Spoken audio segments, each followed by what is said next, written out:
Uttarakhand PCS 2024 PT की बात होगी जो 14 जुलाई 2024 को प्रस्तावित है। अब कुछ घंटे और कुछ दिन ही शेष रह गए हैं, तो आप लोगों की जो तैयारी होनी थी वो हो गई है। प्रेशर बहुत बढ़ रहा होगा। आप लोग कुछ भी पढ़ रहे होंगे तो ऐसा लग रहा है कि फिजिक्स पढ़ रहे हैं तो साइंस छूट रहा है, साइंस पढ़ रहे हैं तो हिस्ट्री छूट रहा है, हिस्ट्री पढ़ रहे हैं तो पॉलिटी छूट रहा है। देखिए, लास्ट समय है, प्रेशर सबको होता है और ये स्वाभाविक सी प्रक्रिया है। आप लोग अब ज़्यादा से ज़्यादा, जैसे सपोज कीजिए कि आप 8 से 10 घंटा पढ़ रहे हैं तो ठीक है, आप पढ़िए, मन चूँकि मानेगा नहीं, लेकिन आप इस 8-10 घंटा को बहुत सीरियस नहीं, सिर्फ रिवीजन मोड में पढ़ते चलना है, ठीक है। और दूसरी चीज़ की अब चैलेंजिंग है कि जो भी आप पढ़ रहे हैं वह एग्जामिनेशन हॉल में रिट्रीव हो कि नहीं, मतलब जो पढ़ा है वह वो हंट कर रहा है कि नहीं, हिट कर रहा है कि नहीं, रिटर्न हो रहा है कि नहीं। तो इसके लिए एक ही उपाय है कि अब बचे हुए समय में खूब रिवीजन किया जाए। रिवीजन जितना होगा, यकीन मानिए आप जो वहाँ हिट करेंगे या ऑप्शन एलिमिनेशन में आपको काफ़ी मदद मिलेगा। तो ठीक है, ये प्रेशर एक स्वाभाविक प्रक्रिया है क्योंकि ये गोल है आपका प्री क्वालिफाई करना। और गोल के बारे में कहा जाता है कि goal does not care how you feel, how you are, आपका हेल्थ कैसा है, आपका स्वास्थ्य कैसा है, तो ये गोल नहीं मैटर करता है। उसको सपोज कीजिए कट ऑफ 95 से 100 के बीच में, आपको क्वेश्चन की मैं बात कर रहा हूँ, ये इतना उसको डिमांड है वो चाहिए आउट ऑफ 150 क्वेश्चन में। कि एग्जाम को कभी भी जीवन और मरण का प्रश्न नहीं बनाया जाता है, लाइफ एंड डेथ का प्रश्न कभी नहीं बनाया जाता है। ये सब लाइफ के जस्ट एक प्रोजेक्ट होते हैं, प्रोजेक्ट की तरह ही डील किया जाता है। और प्रोजेक्ट क्या है, कई बार फेल होते हैं और कई बार पास होते हैं। तो होप आप लोग पूरी तरह से मेंटेन रखिएगा कि अच्छा होगा, लेकिन प्लीज़ ये लाइफ और डेथ का प्रश्न मत बनाइएगा, नहीं तो बहुत आसान आसान प्रश्न आप लोग गलत करके बाहर आ जाएंगे।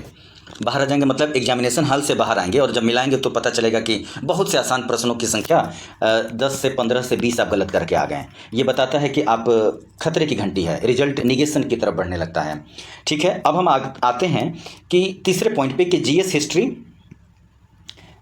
Geography, polity. देखिए, अब क्या करिए, मैं यहीं पे बता देना चाह रहा हूँ कि जो भी आपके पास समय बचे हैं 4, 6, 8, 7 दिन, ठीक है, जो कोर सब्जेक्ट है हिस्ट्री का, सॉरी जीएस का, जैसे हिस्ट्री, ज्योग्राफी, पॉलिटी, साइंस, तो आप एटलीस्ट क्या करिए कि अभी भी हिस्ट्री को 1 दिन, ज्योग्राफी को 1 डे, पॉलिटी को 1 डे और साइंस को 1 डे। बेसिक है, क्योंकि ये मेन पिलर होता है जनरल स्टडीज़ का। और कहाँ से दें, तो सिंपल सी बात है कि लुसेंट उठाइए, और लुसेंट में आपने जो भी हिस्ट्री के पोर्शन में जाके कम से कम अंडरलाइन किया है, एटलीस्ट उसको पढ़ लीजिए। ऐसा मैं क्यों कह रहा हूँ कि अभी भी इतना समय एटलीस्ट है, क्योंकि आप खाली बैठेंगे तो और प्रेशर में होंगे और प्रेशर में होंगी।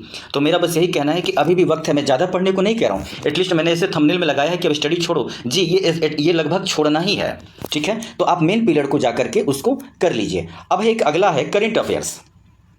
देखिए, करेंट अफेयर्स के बारे में बता दूं कि अभी भी आपको पढ़ना है, बस रिवीजन करना है डेली। सपोज कीजिए कि आप अगर 4 से 6 घंटा अगर पढ़ रहे हैं तो 2 घंटा से ज़्यादा आप लोग करंट मत दीजिएगा, क्योंकि मैं अक्सर कहता हूं कि करंट आपको फेल कराता है। क्यों? क्योंकि लास्ट का जो भी 8, 10, 15 दिन बचे रह जाते हैं, हम लोग अपनी 100% एनर्जी उठा करके कहाँ डाल देते हैं, करंट में, जो कि ये बहुत ही रॉन्ग है।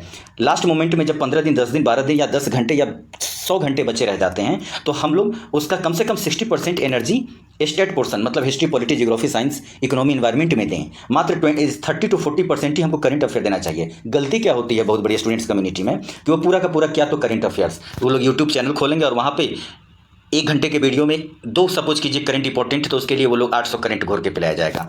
बचना है। यूट्यूब के बारे में मैं अभिलाष में बताऊंगा कि उसको बाकी समय में अब कैसे रेफर करें। नेक्स्ट टॉपिक है कि मॉक टेस्ट और पीवाईक्यू। अब आपको मॉक नहीं लगाना है, किसी तरह का मॉक मतलब कि मार्केट से या जो बुकलेट आते हैं, गाइड बुक आते हैं, उसमें 150 क्वेश्चन जो होता है, अब वो कभी नहीं, करते ही नहीं, इसको अवॉइड कर दीजिए। करना क्या है, सिर्फ पीवाईक्यू को आप लोग बारंबार फ्रीक्वेंसी में रिवीजन कीजिए। पर डे 2 साल 3 साल का कर जाइए। अगर आप लोग 4 बार 5 बार पहली बार पढ़े हैं, पहले से पढ़ के रखे हैं 4-5 बार, तो अब जो बचा समय है उसमें at least 1 to 2 times go through हो लीजिए। किसका? प्रीवियस ईयर क्वेश्चन जो प्रीलिमिनरी में आए हैं उत्तराखंड कमीशन में, उसको देख लीजिएगा, ये जरूर करिएगा। अब मॉक लगाना भी नहीं है, किसी तरह का कोई भी मॉक नहीं लगाना है, ये गलती नहीं करना है। क्यों? क्योंकि आप मॉक लगाएंगे और आपका सपोज कीजिए स्कोर गिर गया, कोई फायदा ही नहीं है, या स्कोर बहुत बढ़ गया तो भी कोई फायदा नहीं है। तो करें क्या, लुसेंट की अंडरलाइन जितनी भी है, क्योंकि मैं लुसेंट को कह रहा हूं क्योंकि अपने आप में ये पैनासिया है, ये रामबाण है, बिलीव कीजिए। आप इसकी एक लाइन जो अंडरलाइन की है उसको आप रिवीजन कर लीजिए स्टेट पोर्शन का, और इसके लास्ट में एक है विविध, मिसलेनी, उसको जरूर गो थ्रू हो लीजिए। कभी कभी सिंपल हेडक्वार्टर पूछ देता है और ये प्रश्न अक्सर गलत होते हैं, तो आप इस गलती से आप बच जाएंगे। मैंने लुसेंट की भी बात कर ली, अब थोड़ा सा मैं सीसेट की बात कर लूं। देखिए, सीसेट जो है ये सेकेंड पेपर का होता है, वहां पे सेकेंड पेपर होता है, क्वालिफाइंग है। इसमें सिर्फ क्वालिफाइंग लाना है। अगर आपका बहुत वीक है तो अभी भी आप 1-2 घंटे दे लीजिए, या 2 से 3 साल का कर लीजिए अगर कॉन्फिडेंस नहीं आ रहा है। वरना अगर आपको सपोज कि 40-45 क्वेश्चन सही करते हैं या कट ऑफ से आप ऊपर रहते हैं तो आप इसको अगर नहीं भी छूते हैं तो भी कोई दिक्कत नहीं है। अब हम यहाँ पे कुछ एग्जाम हॉल मैनेजमेंट की बात करेंगे। ये मुझे बात करना बहुत ज़रूरी है। देखिए, आप लोग सुबह सुबह 1 आवर बिफोर तो सेंटर पे पहुँच ही जाइएगा। ज़्यादा वहाँ पे स्मार्ट बनने की ज़रूरत नहीं है कि नहीं हम 15-20 मिनट पहले पहुँचेंगे, ट्रैफिक होता है, बहुत सी चीज़ें होती हैं, कहीं आप लोग लाइन में ही खड़े रह गए। तो आप लोग एग्जाम हॉल पे 1 घंटा पहले बिफोर पहुंचना है और वहां पहुंच करके एग्जाम हॉल में एंट्री हो लिए। वहां जा करके ये नहीं कि एकदम एंट्री मारना है और आधा घंटा 40 मिनट बचा है तो क्या है, तो अभी 20 मिनट बचे हैं, ये 5 पेज में रिवाइज कर लूँ। यकीन मानिए कोई फ़ायदा होता नहीं है, फिर भी आप पे है, मेरे कहने पर मत जाइए, आपकी साइकोलॉजी जो सेटिस्फाई करती है आप वो कीजिएगा। दूसरा बात, अब जब आप एग्जाम हॉल में घुस गए तो आपको जब OMR आएगा आप बेशक 2 मिनट ज़्यादा लीजिएगा, बड़ी धूमधाम से OMR को भरिएगा, एक एक चीज़ नोटिस करके भरिएगा। जो कलर आप लोगों को इंस्ट्रक्शन में दिया गया है सिर्फ उसी कलर को, मुझे नहीं पता कि वो ब्लैक है कि ब्लू है, लेकिन आप लोगों को जो कलर इंस्ट्रक्शन में दिया गया है सिर्फ उसी कलर का पेन लेकर के जाना है। गलती से भी दूसरा कलर उसमें इंट्रोड्यूस या इंडक्ट मत कर लीजिएगा। OMR जब आए तो उसको भर के, उसके बाद भरने के बाद जब इन्विजिलेटर आते हैं तो उनको कहना है कि सर देख लीजिए तो OMR में कुछ छूटा तो नहीं रह गया है, OMR में कुछ त्रुटि तो नहीं है। हालांकि आप लोग नहीं भी बोलेंगे तो वो लोग देखते हैं, लेकिन फिर भी आप एक बार बोलिए। उस होता क्या है ना कि कई बार मेरे साथ हुआ है कि मैं जाकर के OMR में 3-3 4-4 गोला 3-3 4-4 जगह छोड़ करके बैठा हूँ और मान के चल रहा था कि हाँ ठीक है। फिर इन्विजिलेटर आई तो बोले कि ये क्या, ये तो तुम्हारा खाली है, भरो। तो मैं भर रहा। आप लोगों ने अच्छे से भर लिया। सेकंड पोर्टफोलियो भी पलट करके देख लेना है, मतलब दूसरी तरफ कभी कभी वो भी होता है तो वो भर लेना है खूब धूमधाम से भर करके। और जब एग्जामिनेशन पेपर खत्म हो उसके बाद भी 2 मिनट पहले एक बार OMR पर नज़र लेके जाना है। ये हम जरूर कहेंगे। बेशक आपका 1 से 2 क्वेश्चन छोड़ जाए लेकिन OMR मिस्टेक नहीं होना चाहिए। अब आइए यहीं पे मुझे लगा कि इसकी भी बात हो जाना चाहिए कि क्वेश्चन पेपर जब आपके सामने आए तो कृपया करके यहीं पे कि आप लोग शुरू से ही फास्ट रहिएगा। क्वेश्चन पेपर जब आए तो स्लो नहीं रहना, शुरू से ही फास्ट रहिएगा। क्योंकि होता क्या है कि 30-40 क्वेश्चन तक मामला स्लो चलता है और बाद में क्वेश्चन पेपर छूटा रह जाता है। तो आप लोग को शुरू से ही क्या रहना है, क्वेश्चन पेपर को लेकर फास्ट रहना है। फास्ट रहने का मतलब ये नहीं कि गलत पढ़ते हुए भागना है, नहीं, मतलब जो आपका रिदम है, राइम जो है, उसको थोड़ा सा फास्ट रखना है। सपोज कीजिए कि एक क्वेश्चन के लिए आप लोग को मुश्किल से 50 सेकंड के आसपास मिलेगा, तो आप लोग इसको, ये नहीं कि कभी कभी 70 सेकंड लग जाता है, होता है शुरू के 10, 20, 30, 40 क्वेश्चनों में, तो आपको 50 सेकंड है तो आप लोग 45 से 50 ही कीजिएगा। तो ये आप बेनिफिट में रहेंगे, लास्ट में आपको पैनिक नहीं होगा, पता चलेगा कि इजी प्रश्न आता हुआ आप लोग गलत कर गए। और जो भी क्वेश्चन आप जैसे सपोज कीजिए कि 1 से अगर 10 आप श्योर हो गए हैं कि हमने इसमें 4 कर लिया है सही, ये 4 में कोई डाउट नहीं है, तो 1 से 50 अटेम्प्ट कर लेने के बाद आप उस 1 से 50 के बीच में जो करेक्ट क्वेश्चन है उसको आकर के आप लोग गोला में भरिएगा जरूर, ठीक है। और पूरे क्वेश्चन पेपर को 2 से 3 राउंड में करना है। ये बताने की जरूरत नहीं है, वीडियो अननेसेसरी लंबा हो जाएगा। पहली बार में जो प्रश्न इजी हैं आ रहे हैं उनको करना है, दूसरी बार और तीसरी बार में हार्ड क्वेश्चन को करना है। चलिए, अब एक चीज़ और है कि अब जो समय बचा है आप लोग YT स्टूडियो, YT मतलब है यूट्यूब की मैं बात कर रहा हूँ, YT यूट्यूब स्टडी पर्पज़ के लिए रेफर अब नहीं करना है, गलती से भी नहीं। क्यों? क्योंकि आप लोग यूट्यूब पे भटकाव ज़्यादा है। आप लोग सोच रहे होंगे कि थोड़ा सा मैं देख लूँ कि एक करंट है। सपोज कीजिए कि यूट्यूब पे कोई वीडियो अगर 30 मिनट या 50 मिनट का बना है, उसमें 1 मिनट के ही वीडियो आपका काम का है, मतलब 2 फैक्ट के लिए आप अगर 300 फैक्ट से गुजर रहे हैं तो आपको कोई फ़ायदा नहीं है, बहुत नुकसान हो जाएगा। तो आप यूट्यूब पे जाइए, बस किसके लिए, इंटरटेनमेंट के पर्पज़ से जाइए, इन्फोटेनमेंट के पर्पज़ से मत जाइए। और कुछ अदर्स में हम बातें कर लेते हैं, जैसे कि मैंने बता दिया कि आप लोगों को क्वेश्चन अटेम्प्ट जो करना है, अदर में मैं कुछ चीज़ें छोटे तो मैं बोल दे रहा हूँ, जो कि 1/4 नेगेटिव है फ्रेंड्स, तो 140 से 145 जरूर अटेम्प्ट कीजिए। स्मार्ट गेस लेना है। अगर एक ऑप्शन भी एलिमिनेट हो गया और 3 है तो भी आप रिस्क लीजिए। अगर चारों का चारों नहीं समझ में आ रहा है तो छोड़ दीजिए, उसको मतलब है नहीं।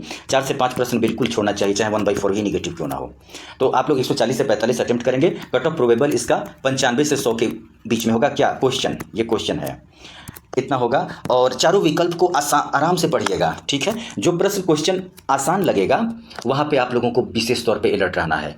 आसान प्रश्न को, इजी प्रश्न को आप लोग 2 बार पढ़िएगा, ठीक है। और उसका गोला काला करने से पहले एक बार और पढ़िएगा इजी प्रश्न को। और जिस क्वेश्चन में सपोज कीजिए आंसर A टिक हो रहा है वहाँ भी अलर्ट होना है, उसके बाकी B, C, D को देख लेना है। जब ये तीनों एलिमिनेट हो जाए तब आपको A को गोला काला करना है। और एक चीज़ बताओ, जैसे ये गोला है तो आप लोग जब गोला काला कीजिएगा तो एक कॉर्नर से पकड़ करके ऐसे नचाना है, ऐसे ऐसे ऐसे ऐसे। और गोला काला करने के दौरान ध्यान दीजिएगा कि पेन उठे ना, ये बबल्स बोलते हैं, बबल से उठे ना पेन, ये ध्यान रहिएगा तो सटीक होता है। आधा अधूरा मत भरिएगा, नहीं तो OMR मशीन रीड करने में मुश्किल होगी उसको।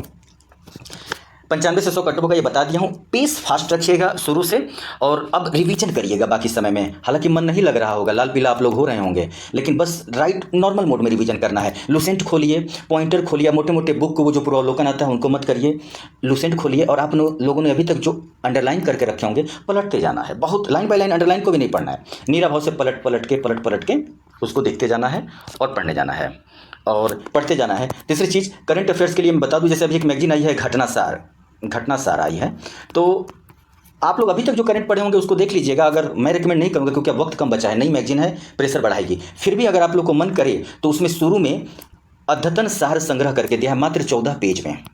तो उस सिर्फ 14 पेज में, हर पेज में आप 3 से 4 फैक्ट निकालेंगे, 14 चौका 56 होता है, 50 से 56 देखेंगे, 6 से 7 यहाँ से आ जाएगा। अगर वो यूट्यूब पे कोई बनाया हो तो उसको देख लीजिएगा, नहीं तो आप उसको भी छोड़ सकते हैं। अभी तक जो आप लोग करंट पढ़ रहे हैं उसी को पढ़ते रहिएगा। और जब फर्स्ट सिटिंग के बाद जब आप निकलिएगा तो कृपया करके आप लोग क्वेश्चन के आंसर्स मत मिलाने लगिएगा कि जीएस में ये ठीक हुआ है कि नहीं। वो जो होना था, आपने जो परफॉर्म करना था आपने परफॉर्म कर दिया है। अब उसके बाद से मिलाने का कोई मतलब नहीं है, अननेसेसरी प्रेशर होगा और GS2 आप लोग का डैमेज हो सकता है। तो ठीक है फ्रेंड्स, हमारा ये एक प्रयास था। मैंने कोशिश किया कि एग्ज़ाम से पहले मैं आप लोगों के लिए एक छोटा सा वीडियो ले आऊं, और बहुत अच्छा होगा। बेस्ट ऑफ लक आप लोगों को, विजयी भव, जाइए, बेहतर होगा। Best of luck.